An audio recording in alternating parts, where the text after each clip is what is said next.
I'm ready, and I can't wait to show you who is the real warrior. And I think this is the only way that Skitisi can win this, make it there. Oh, lovely front kicks. Go on, beautiful. Anytime my skills and deserve my win. Muscle Barbie promised to crush Ditcheva. Bold words from a fighter who underestimated her opponent's fire. Guys, we might not see round number 2 with that eye looking like it does. I think the doctor's going to step in and stop this. I don't think she's going to be able to... But when the fight unfolded, Muscle Barbie's crushing dreams were shattered instead. What happened next was pure devastation, proving Ditcheva isn't just a fighter, she's a force, unstoppable and fierce. Valentina Skitisi, a lot of effort expended to try and get Dakota down, and look, that eye... The bell had barely rung when the ref stepped in. Valentina Skitisi's right eye was ballooned shut, purple and grotesque. The skin pulled so tight you could almost hear it throbbing. The crowd erupted like someone had detonated a bomb in the 3 arena. Skitisi, the self-styled Muscle Barbie, had promised to crush Dakota Ditcheva. And instead, she stood there, blinking through one working eye. The fight waved off. Dakota Ditcheva! Dakota? She didn't even gloat. She just blew a single slow kiss into the sea of noise, like a queen dismissing a court jester. Because here, always for me is a fight, no? So I training hard, very hard every day.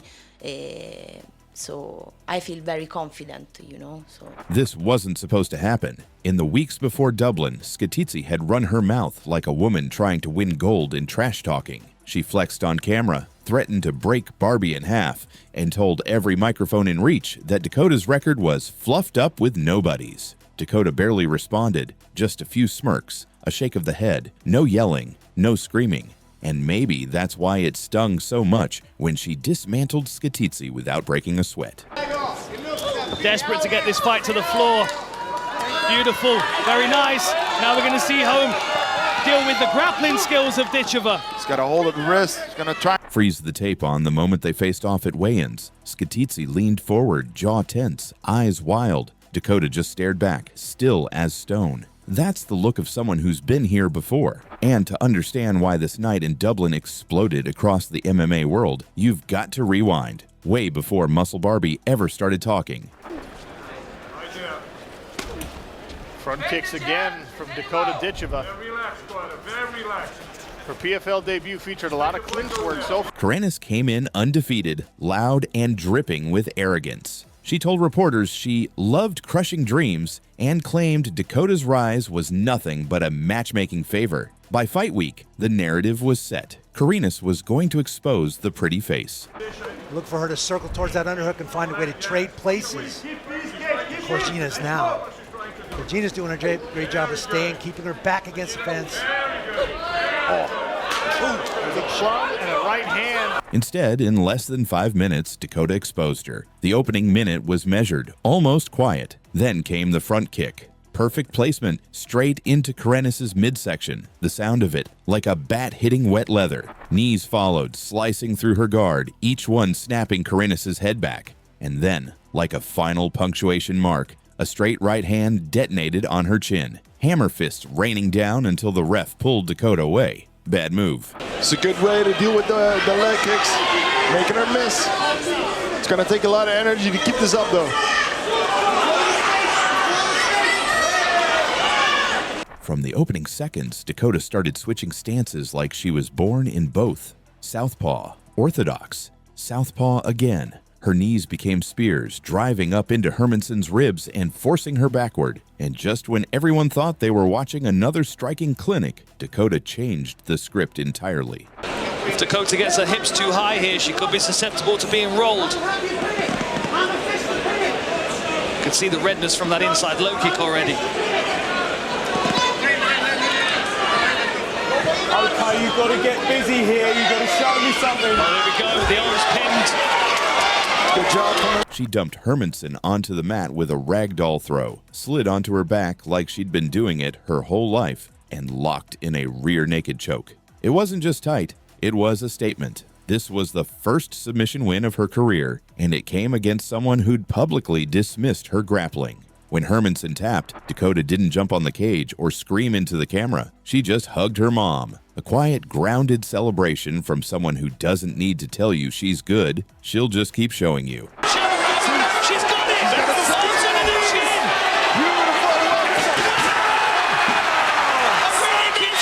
Victory for Dakota! And that win changed the calculus for everyone else. Before, opponents could pretend she was just a striker. After that night, they had to accept reality. Barbie could choke you out too. From Karenis to Hermanson, each fight had been a lesson for anyone foolish enough to buy into the pretty face narrative. By the time Skitidze signed the contract, Dakota's resume was a graveyard of overconfident challengers. But Muscle Barbie thought she'd be different. She thought size, power, and sheer aggression would be enough. Dakota in the red, Valentina in the gray. Sean O'Connell, Brendan Loughnane, and Dan Hardy on the broadcast desk for this one. In Dublin, she learned the hard way. Against Dakota Ditcheva, arrogance isn't just a weakness, it's a countdown to disaster. All right, let's jump right into the thick of it, where things really got wild and showed us just how tough Dakota Ditcheva really is. Dakota Ditcheva. I think this is the only way that Skitidze can win this, make it there.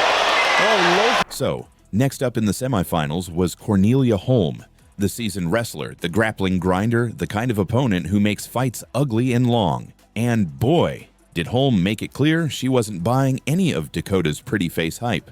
She publicly said Dakota wouldn't last 3 rounds. That's a bold statement in itself, but even bolder when you realize Holm's whole plan was to drag Dakota into the deep end, drown her in grueling grappling exchanges, and just wear her down. Wrestlers like Holm thrive on pace and pressure, get their opponent on the ground, control, punish, rinse, and repeat. It's like asking someone to run a marathon while carrying a fridge. So the real question was, did Dakota have the gas tank for that? Spoiler alert, she did. Look at the change in the look in the eyes of Dakota Ditcheva right when the fight started. From smiling when she walked in to hunting her prey right now. Right from the jump, Holm went for takedowns, trying to pull Dakota into her world, but Dakota wasn't having any of it. She stuffed every takedown attempt like a brick wall. And when Holm tried to get cozy in the clinch, Dakota sent knees flying like a machine gun. Ribs, face, you name it. You could almost hear those knees snapping with surgical precision. Knees, try and catch her on the way in or potentially focus on takedown defense. Oh, Right hand. what a right hand that was. It's a laser. She always hits.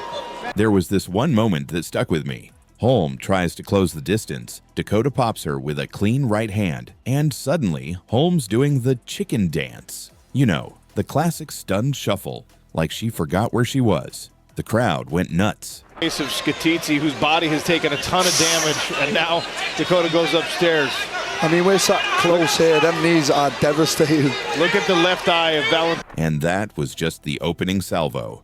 Round 3, Dakota unleashed a crisp 1-2 combo followed by a head kick that dropped Holm like a bad habit. The fight was over, and Dakota proved she wasn't just a quick starter. She's a predator who thrives late in the fight. What made it even more satisfying was seeing Holm's face after the fight. Stunned, defeated, completely opposite of the cocky confidence she had before. It was like watching a spoiler in slow motion, a little foreshadowing for what would happen to Muscle Barbie later on. Guys, we might not see round number 2 with that eye looking like it does. I think the doctor's going to step in and stop this. I don't think she's going to be able to... Speaking of Muscle Barbie, let's talk about Valentina Skitidze, the perfect villain story. She's the loudmouth powerhouse who arrived at every press event like she was auditioning for a Marvel villain role. Flexing muscles that looked like they had their own zip code, strutting with that I'm untouchable vibe dripping from every pore.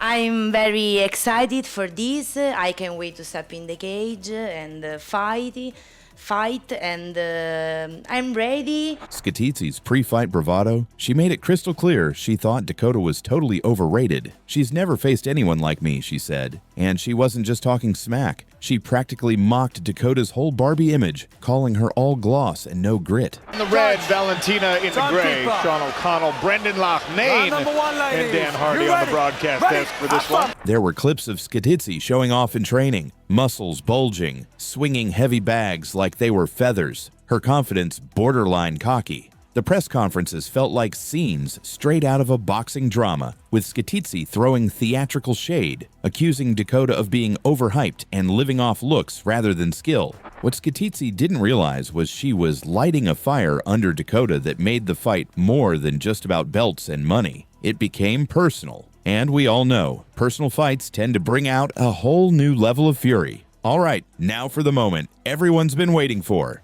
The Dublin Showdown, December 8th, 2023, PFL Europe Final. The arena was buzzing electric, $100,000 and the title hanging in the balance. You could feel it. This was going to be more than a fight. It was a statement. Desk for this one. Skitidze in the southpaw stance, coming out aggressive. Dakota Ditcheva. I think this is the only way that Skitidze can win this, make it there.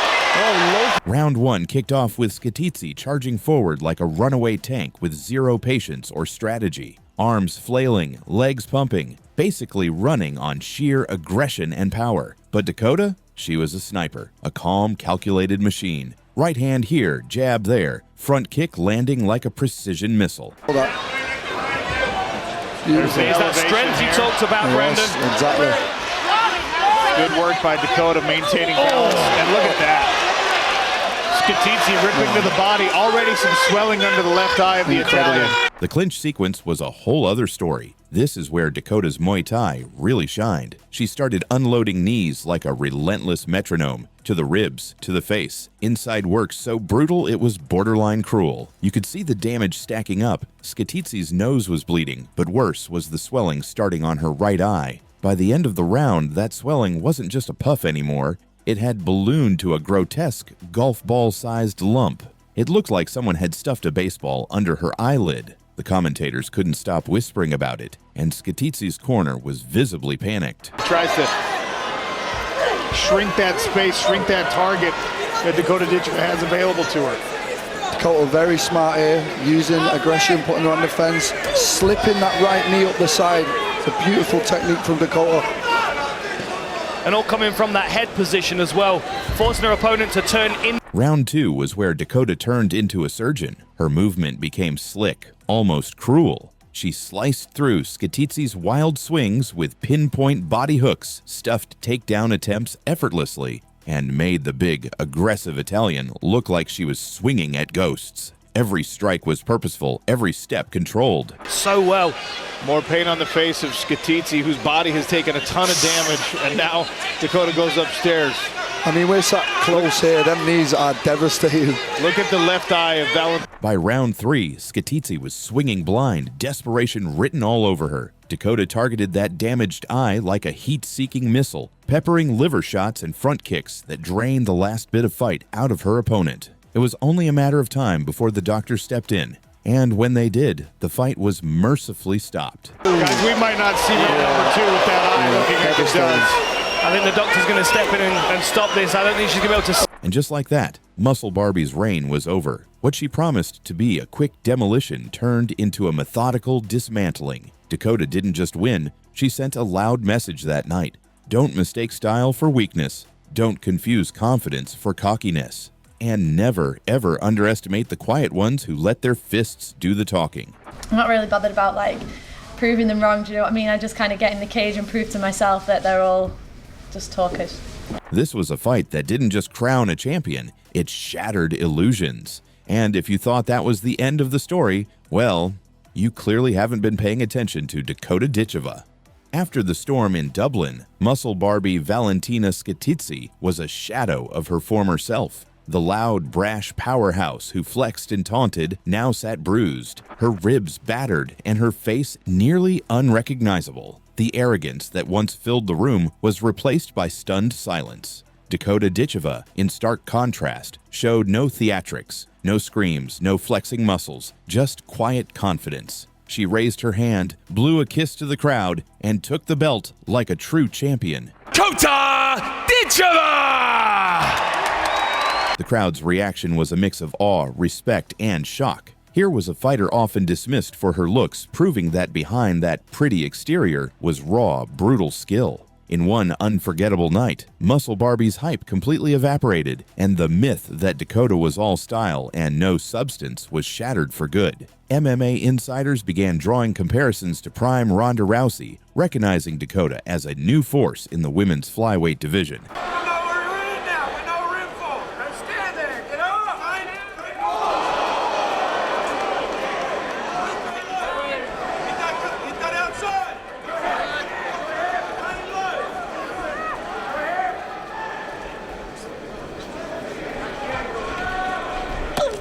But Dakota didn't stop there. In 2024, her PFL America debut against Chelsea Hackett set the tone. No handshake, icy tension, then a brutal right hand and merciless knees that ended the fight decisively. Against Gina Bishop, who labeled her an industry plant, Dakota again dominated with precision strikes and grappling defense. Then came Tyler Santos, a former UFC title challenger who taunted Dakota with lipstick, only to be out-grappled, front-kicked, and knee-struck to a liver-shot finish, earning Dakota the $1 million prize. From Muscle Barbie to UFC veterans, one thing became crystal clear. Overconfidence met cold, harsh reality every time Dakota stepped into the cage. Like this video and subscribe to the channel to get more updates on legendary fights in boxing world.